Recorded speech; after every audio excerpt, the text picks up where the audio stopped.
You will fail your way to greatness. Most people allow their fear of failure to outweigh their desire to succeed. When you're willing to fail again and again and again, when you make up your mind to become unstoppable, when you make up your mind to become a no matter what person, then that will then give birth to a part of yourself that you don't know right now. Imagine, if you will, being on your deathbed and standing around your bed, the ghost of the dreams, the ideas, the abilities, the talents given to you by life, and that you, for whatever reason, you never went after that dream. You never acted on those ideas. You never used those talents. You never used those gifts. And there they are standing around your bed looking at you with large angry eyes saying, "We came to you, and only you could have given us life. And now we must die with you forever."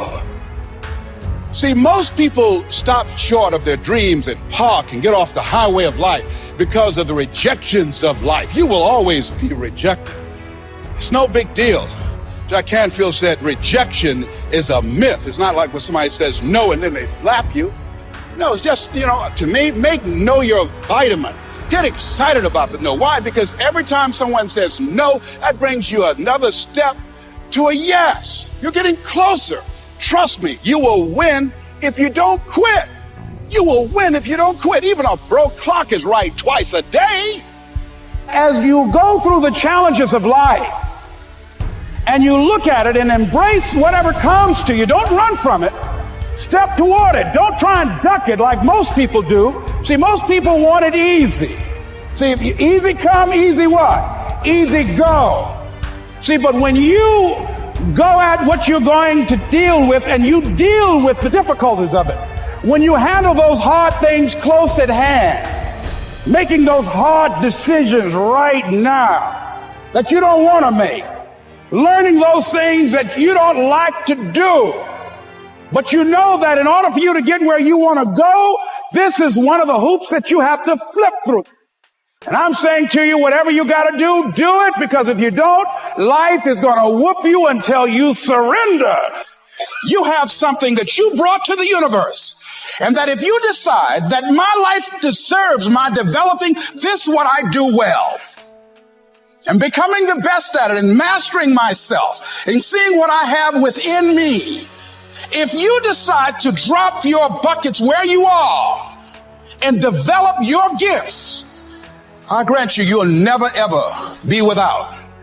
I grant you that your gifts will take you places that will literally amaze you. I grant you that if you begin to work to develop your gifts, you'll develop a strong sense of happiness. You'll get a larger vision of yourself, because part of beginning to get a larger vision of yourself, all of us need some area of our lives where we can have a feeling of competence.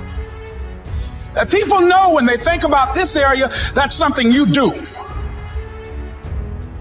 That you eat and sleep that. And that you do that. You do that. Changing is not easy. But changing your life, changing habits, reinventing yourself, picking yourself up after life has knocked you flat on your back. I've got to say, when life knocked you down, try and land on your back, because if you can look up, you can get up. Well, that sounds cute, but that's not easy. When I was diagnosed with prostate cancer 17 years ago, that first time that happened, I said, hey, I can handle this. Then when it came back a year later, last year, 17 years later, and this time it metastasized to 7 areas of my body and ate 40% of my T1 vertebrae. Now the stakes are higher. There's this life saying, okay, Mr. Motivator, you beat cancer the first time. What you gonna do now? I started laughing. When the doctor told me, he said, why are you laughing? Are you in denial? I said, no. I said, I feel like Mother Teresa. He said, what do you mean?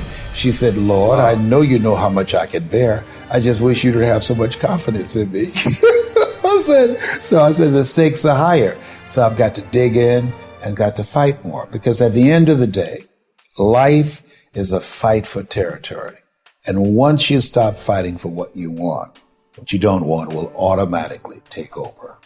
And so it's a fight. It's a challenge in life every day. And what we have to do is embrace it. What we have to do is see it as a project to be worked on. In life, you will always be faced with a series of God-ordained opportunities, brilliantly disguised as problems and challenges. And so I see even cancer as a gift, as a God-ordained opportunity.